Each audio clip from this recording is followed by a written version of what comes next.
Ngayon, nakita nyo naman nung tinamaan ng bagyo ang Pilipinas sa Bicol.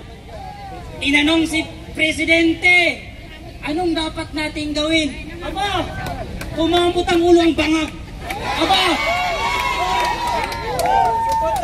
tinanong siya kung anong dapat gawin kasi ang mga tao sa Bicol namamatay na dahil sa baha.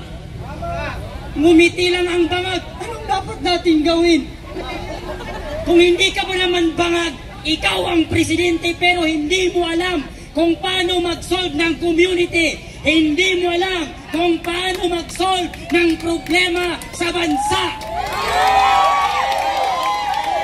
Ngayon, sasabihin ng mga media, kaya lang kayo nandyan, bayaran kayo eh.